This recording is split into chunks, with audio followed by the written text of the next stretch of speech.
বন্ধুরা, আবার একটা নতুন রেসিপি নিয়ে এলাম তোমাদের মাঝে। দেখো, নতুন ঠিক বলবো না, কারণ এটা অনেকবার হয়েছে। দেখতে পাচ্ছ, এখানেও তেল দিয়েছি 5 ফোড়ন দিয়ে। তো এখানে শুকনো লঙ্কাটা দেখতে পাচ্ছ, এটা দিয়েছে। দেখো, আপনার এখানে থেকে 5 ফোড়ন, এখানে ফুলবি আর আলু কাটা আছে ছোটো ছোটো করে।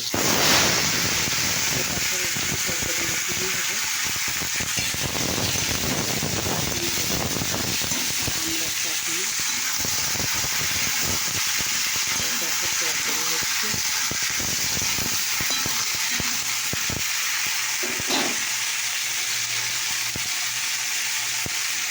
নিয়ে দিলাম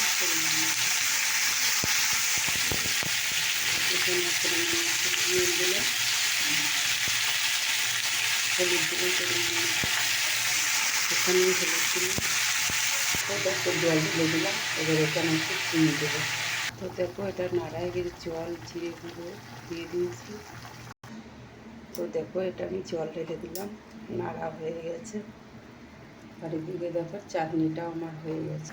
তো দেখো বন্ধুরা, তরকারিটা আমার হয়ে গেছে।